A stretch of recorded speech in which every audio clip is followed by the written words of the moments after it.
and straighten out the right leg of Gamboa. He drops it again. That's a hard knockdown that time with the left hook. Feeding off the energy a little bit too. He kind of says, come on, guys, come on. Now, three-punch combination and a knees wobble. Crawford on top of him now, trying to finish the deal. Right to the body, right to the head, down he goes, that's it, it's over. Interested in engage right now. Now he waits, gets nailed again. Terence Crawford has 10 stoppages on his resume that are worth your time. But we're not just throwing the knockout clips at you. We're breaking down how he got there. The setup, the adjustments, the moment you could see it coming before the other guy did. Because with Bud, the finish is never the most vicious part. It's everything that leads up to it. Let's get into it. Crawford had 15 wins and 0 losses heading into this one against Gorges. Still a prospect, not yet a name. Through the first 3 rounds, Bud downloaded the data, using stance switching and jabs to exploit Gorges' wide stance and swell his eye. 40-pound title. Terence Crawford is the guy coming off a win over. That's not going to happen against this real NBA USA welterweight. Gorgeous one is already bruised to his left eye socket. And by Crawford, Joe White, even his right hand looks awkward. Stance. So Crawford is 4 inches shots on the inside. In the 4th, he turned up the heat, dropping him with a crisp right hook combo to the temple. And this his corner tells him the same thing. Go ahead and move to your right. The reason why is they want him in position to land a power shot on top of that eye. Problem is that Gorges has a couple of 3 inches in reach in that height advantage. He staggered him, and there he goes down to 1 knee. Caught him with the shot, and it was kind of a delayed up to 5 and 6. I think he'll be able to get up 7 and 8. And he does get up. He was caught by a shot that was a delayed reaction in the head. Gorges came out in the 5th round unsteady, and Crawford immediately closed in for the kill. He caught him with a clean right hand early on, then starched him with a massive overhand right to the jaw. Gorges went down face first, a perfect display of timing and power. In this round, I'm sure, to get that head spinning around. If he can stop him in the hard right hand that time upstairs is on the move. Caught him with a solid right hand again. He's not going to be able to take too many more of these. And Kenny Bayless will keep a look on him. And Gorges is really trying to hang on. His legs are not good right now. Gorges is in trouble. Couple more shots to the head, and interested in engage right now. Now he waits, gets nailed again. He drops him on his nose. And watch Kenny's eyes. And this is the finishing series. Oh man, that snapped the head. That's what they call a stem cell, when the head spins on the brain stem cell, and it crashes the. Oh man, it crashes the brain heavily into the side of the skull, exploding into a knockout. And this guy is out. Yuriorkis Gamboa, former featherweight world champion, which is a great credential. Except this wasn't a featherweight fight. Gamboa moved up 2 weight classes to challenge Crawford in his first title defense. He had speed and pop, enough to make it look reasonable on paper. Crawford put him down 4 times before the stoppage in round 9. That's not a statement fight. That's a hostage situation. All those punches that Gamboa threw and nothing really touched Crawford. Now we see the advantage of the taller guy.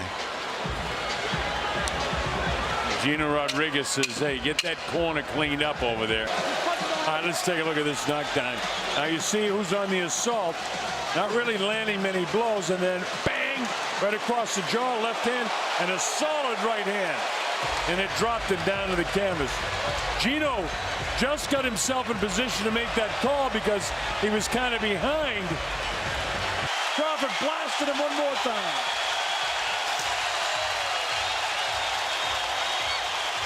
And now, the 8th round, he was able to recover after he went down in the 5th, but here we go to the 9th. For all caution to win, being knocked down twice, in the 3rd, 4th, and 5th round. Actually, the 2nd, 3rd. And now, Crawford's gone back to conventional. He lands an uppercut. Crawford looks a little off balance right now. Yeah. Did he get hit by something in there? A little wobbly right now. They do look a little I bit agree shaky. with you, Christine. Yeah. I think he get hit by something. I would have to. And he might have been caught in the switch, and that can happen. I'm not sure what happened either, but When he went back to the corner after the last round, he looked a little tired to me. The intensity of this fight on a young fighter who hasn't experienced it before and who's emotive. We'll see if he has the composure, the skill, the will. His legs, Larry, don't look to me like they look, because Gamboa is a fighter. It's my belief that he hurt Terence Crawford at some stage in this 9th round.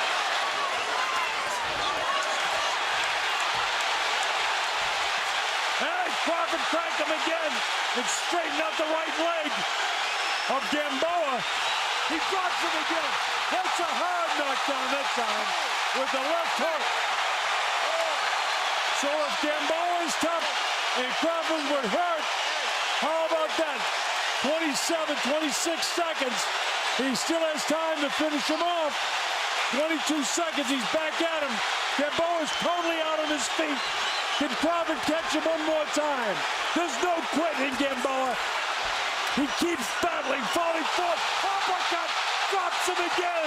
It's all over. The real champion. Remember, there were stages in that round where I thought that he might have been hurt, and he drops him with a vicious left hook.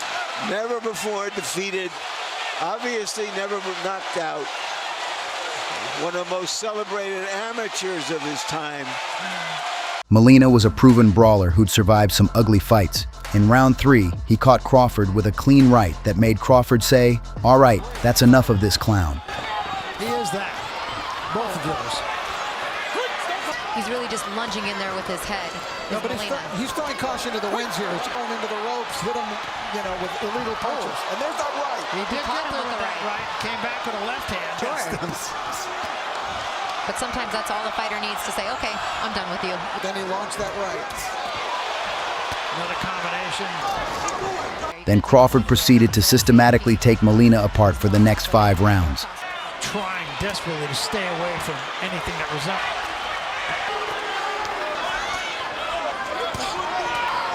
Jabs.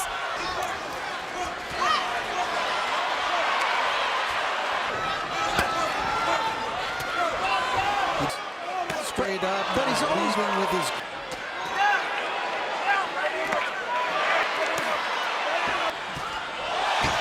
That was pretty. There's a good into that left hand. Molina was trying to regain some energy from the crowd in round 8, but Crawford was just too sharp for him. The referee saw enough carnage and had to step in. I don't think you can make a case for him winning any round. He did win 1 second, though. Yes, he did. That right? Yes, he did.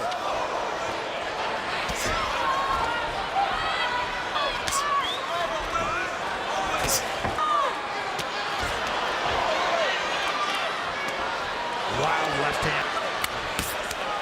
Crawford with a left hand of his own. Sticks the jab. Terence Crawford's fight was just how nuanced he was in there. All the little things that he did so correctly and beautiful. He's very unusual. He has a full toolbox, and at any given moment, he can pull something out that you have not seen before, and it makes him so dangerous.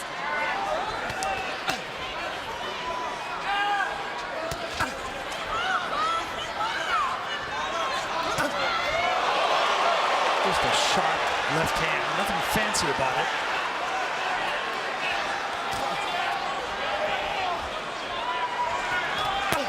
Good body shot. Right hand behind it very quickly. The crowd sensing that maybe something might be happening here. Molina says, come on, come to me.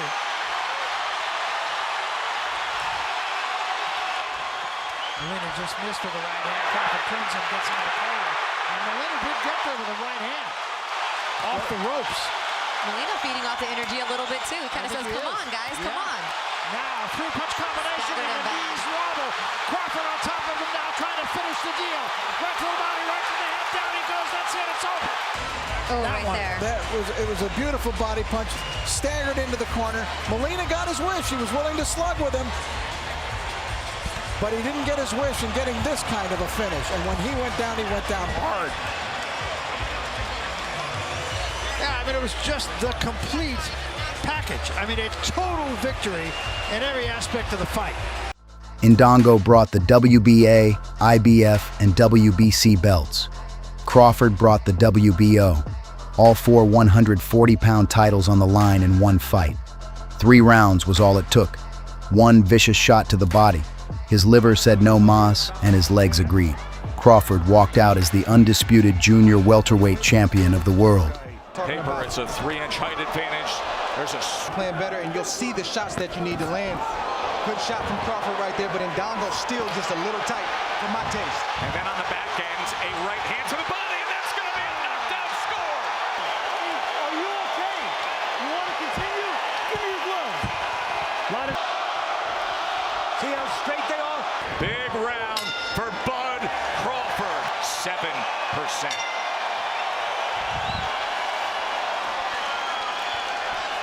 Indongo still looking a little unsure about what he wants to do offensively. Left uppercut tried to split the guard. Indongo came forward that time. But you can see some doubt, to your point, Andre. He is fat with those left hands. In 2 different ways. Punch in between them. Another knockdown score with a vicious body shot. Oh my, what a body shot. Bud Crawford is the undefeated. All right, Teddy, take us through it. I'm just talking about with fat punches, you can punch in between them. And that's exactly what Crawford did. Just watch. Wide punches create holes. There's a big hole underneath. Left hand to the body by the southpaw Crawford. Right hook misses. Left hand to the body. The follow-up doesn't. Young fighters out there, that's the benefit of combination punches. Jeff Horn was the man who beat Manny Pacquiao in front of 50,000 crazed Australians chanting his name. He was durable, aggressive, and hard to hurt. Signature punch of Manny. Slip to his right. They just think he's 9th round has this place roaring. Final 10 seconds to the bell. An all-time legend and an upset-minded local. and new. Oh my! Welterweight champion of the world. Crawford moved up to welterweight, switched stances at will all night. Orthodox, southpaw, and back again. Horn had no answer for any of it. By round 8, he was just surviving. In round 9, he stopped doing that too. Left hand, and here comes Bud. Half minute to go in round 8. Can he finish him? Strafing shots to the head. Horn is hurt. Body shot lands. Left hand came just short. Oh, nearly floored him there on the bell of the dominating 8th round by Bud. 2-division world champion Bud Crawford against the welterweight champion Jeff Horn. Will he soon be a 3-division champion? With a round like that in evidence, if you're Glenn Rushton and you love your fighter, how long do you let this thing go on? He got caught with a left hand, thrown off balance again. Remember, round number 9, that was the round when Pacquiao nearly got rid of him as well. But Horn fought back, dominated the finish of that fight. Young man worked hard to get the title. Only takes one punch. He has been thoroughly dominated. He has been hurt. He has been outclassed. Go of it. And he's still coming forward. He knows that he doesn't have the power on his punches like he did early in the fight. So now he's stepping to him and he's making him pay every chance he gets. Rushton's had this guy immeasurably in his life. It's about 5 years from now. It's about 10 years from now. You saw his wife and his kid at ringside, expecting his corner to at least factor that in. I don't think we're there yet. I mean, I get you, but it's a consideration. Terence is sharpshooting right now.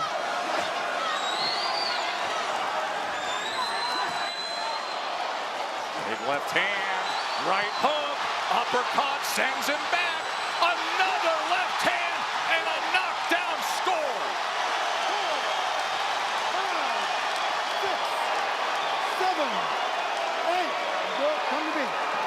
40 seconds to go here in round number 9. Let's see what Crawford does with it. Here he comes, backs him up with a left hand again. Horns in the corner, uppercut lands. Crawford on the attack. That's it. It's over. It's over. You be the judge. He is tough for anybody in the welterweight division. We have been blessed on ESPN to watch Vasily Lomachenko. You just saw Bud Crawford. Just awesome right now. Let's make it official. They are ready to party here in Vegas for the kid from the US of A. Benavidez was unbeaten and hungry, a young fighter trying to make a name on the biggest stage he'd been given. He survived 11 rounds. Crawford controlled distance, volume, and timing the entire way, essentially doing homework on him in real time. Then in round 12, he turned it in. Be looking at a goal for Brook, 12th round from the undefeated challenger as Crawford brings it a little bit. Crowd on their feet here in Omaha. It's everything he does. So what he doing? He's sweeping with the check by Terence Crawford. There it is again. Sent off balance. They touch him up for the 12th and final round. Remember yesterday at the weigh-in, what almost touched the chin of Benavidez. Crawford is easily in control, and he's got 2.5 minutes. How much does Benavidez want it? He's got to sell out right now. Got to risk everything, right, Tim? Got to go for it. And he is. He's trying. He's trying to stop Terence and put combinations together to the head and body. But where is that body shot we saw in the Then Benavidez. Miles ahead. I don't think Benavidez has done himself a disservice. And not at all. Not at all. First half of this fight, highly competitive. Terence Crawford got him backed up now. Final minute. Crawford. Sitting on the ropes and shaking his head is not how he wants to end this fight, however. Oh! Crawford gets him! My, oh my! What a shot!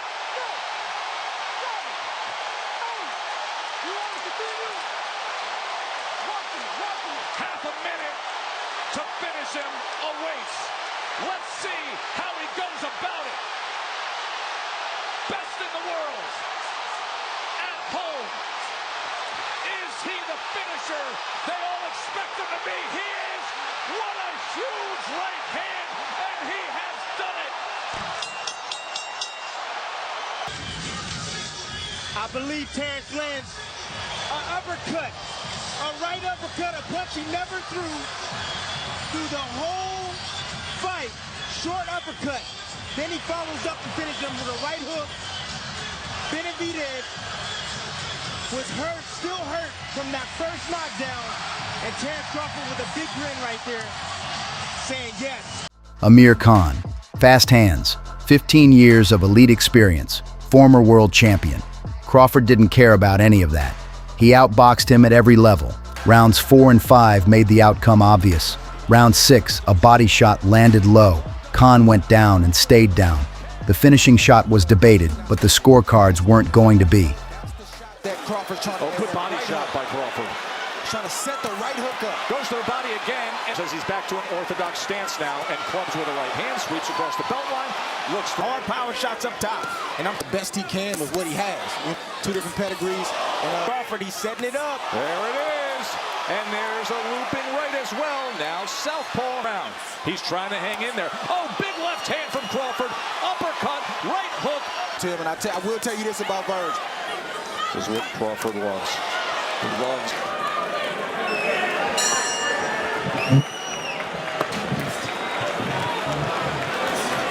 I sit down on him. He's running in with shots. Crawford trying to drop that right hand, man. He's trying to catch Amir in between his shots. Just like that. Did you see the transition right there where he stepped back? I think it's low blow. Hello, man. Okay, I was just wondering, how you feeling? You good? You want to continue? Yeah, clearly it was a low blow. Ooh. That was beyond low. I would take that 5 minutes. Ladies and gentlemen, after an accidental blow, the blue corner informs referee David Fields that their fighter can no longer continue, obligating him to stop this contest with an official time of 47 seconds of round number 6, declaring the winner by way of technical knockout, still the WBO welterweight champion of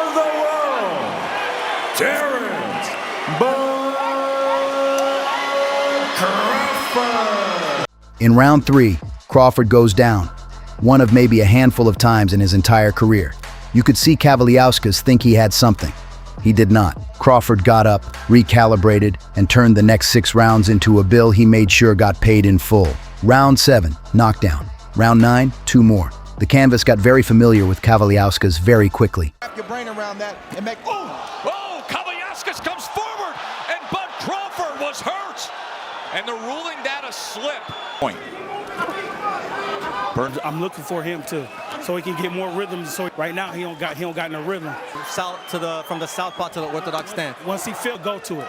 Thank you very much, Bomac. Does that surprise you that the trainer is saying it's on the fighter? If I do anything different. Look at that. Look at that. That's what you got to do right there. It's right into that kitchen. He smells the knockout. Crawford comes in. There's a 3-punch combination from the champ. Oh, and Kavaliauskas comes back and lands a combination zone.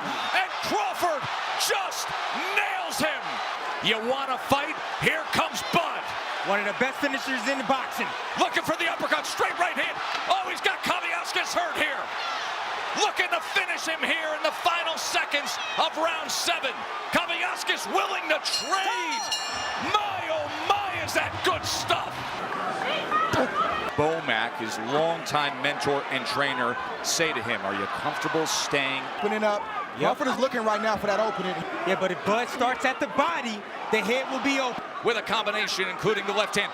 Double right uppercut from Crawford. A little lean forward from Kavaliauskas.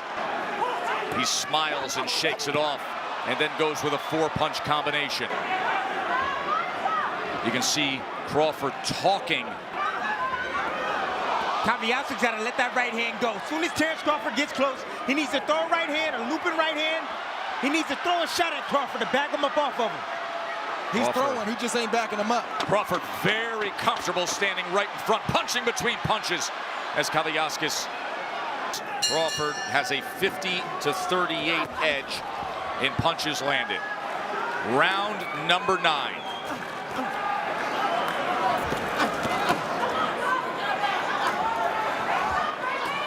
Crawford took that last round off, and he's got a rhythm to him right now. Yeah, he's back. Oh, a lunging left hand that backs up Kavaliauskas. Then an uppercut, an absolutely brilliant uppercut. He is one of the best closers in the business. Let's watch how he does it here. 1 punch, that's it. And here's the end of the fight. Terence Crawford again attacking with that looping left hand. It was available for him earlier. And here it is again. Nice little uppercut. Coming around. Down goes Kavaliauskas. Got to get that last punch. Beautiful right hook right here. Yeah, that hurt. Right on the ear. That hurt. And down goes Kavaliauskas. And that was the end of the fight right there. Amazing work from Terence Crawford. Kell Brook, former IBF welterweight champion. Only losses to Errol Spence and Triple G. Legitimate fighter, legitimate resume. Crawford treated the whole thing like a 4-round warm-up. 2 rounds reading, 1 round wearing him down, 1 right hook into the ropes. Knockdown ruled, flurry, then referee in to shut it down. Clean, fast, decisive, and he barely broke a sweat. Start of his career, but title fights due to COVID can travel and then have to quarantine in states. So instead, Carlos for... I'll tell you one thing that the southpaw stance has done. But bully Kell Brook, he started to fight him in Lee, but he really didn't have any answers for that.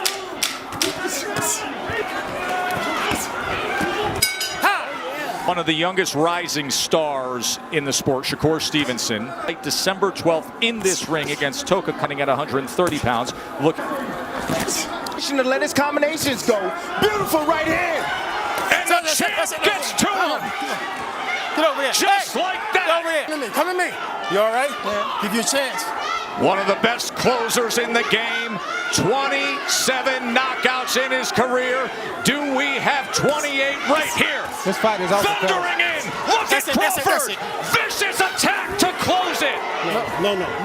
And he stares him down.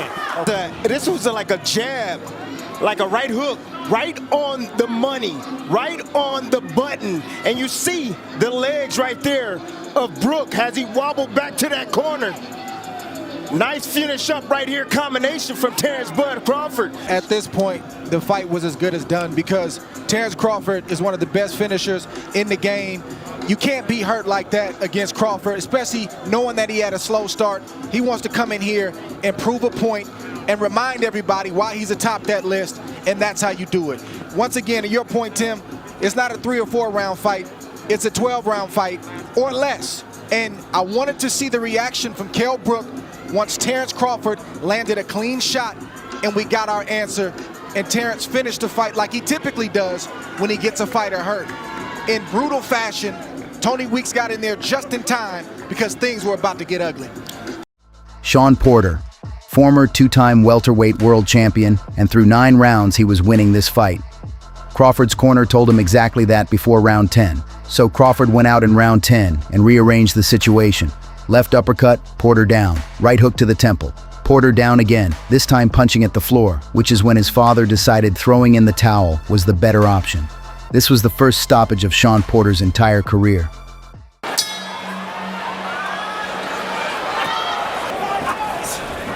Total punches now 64-60.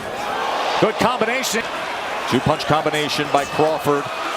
And so good countering both off the back foot, off the front foot.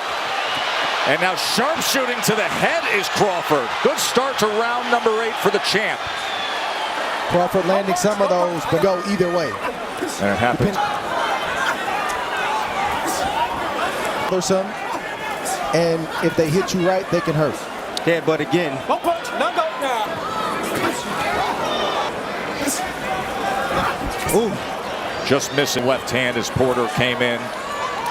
Stop, don't punch, don't punch. Is in control and he's bullying. Lead right hand from Porter. And another one. Good shot. Don't punch, I got this. Various right hands.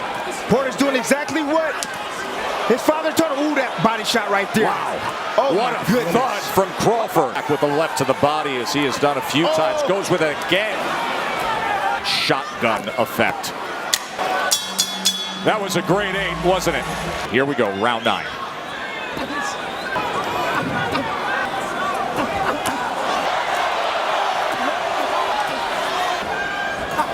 Shawn Porter for is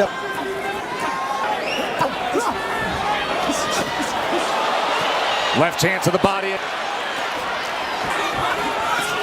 Steps forward. Ooh.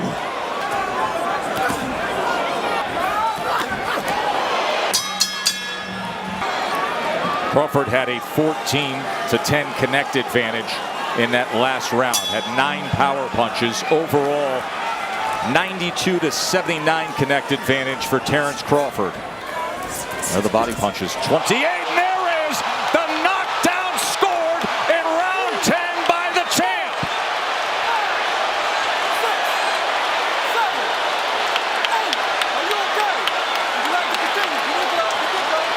Terence Crawford catches Porter early in round 10. Probing. Seeing what could be behind that jab. There's a combination. There's a lead left hand.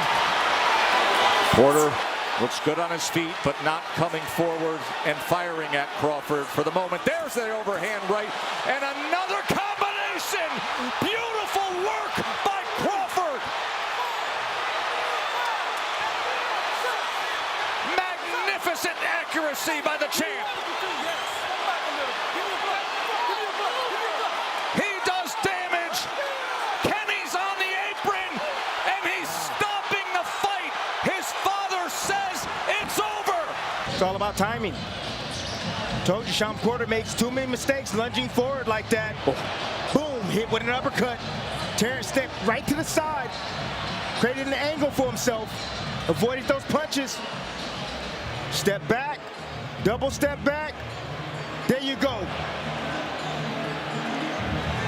And then the end of the fight. So the left uppercut is the first knockdown, and watch this combination, Dre. Well, you see Crawford doing what he does best, finish. He got that right hook in there, not a shot he really landed thus far up until this point. It's a heavy, heavy shot for any fighter to take, especially this late in the fight. Here we see a half step back. Boom, that's his signature shot that Terence lands. He missed that, but he came back with the right hook, and it landed flush. Down goes Shawn Porter, and I think Kenny Porter stopped the fight, not necessarily because of what happened, but what was to come. Terence Crawford is the best finisher in the game, and he knew that it wasn't going to get any better for Shawn Porter, especially. And Dre, I think you are exactly correct. Look at the celebration with Miss Deborah. Terence Crawford has just stopped Shawn Porter. No man has done that. Crawford just did it. 10 fights, 10 stoppages. Crawford didn't leave a lot of decisions to the judges during this run. The judges mostly just got to go home early. Thanks for watching, and drop a comment below to let us know which one was your favorite. And stick around because we've got plenty more breakdowns like this coming your way. Crawford, vicious attack to close it. No. And he stares him down.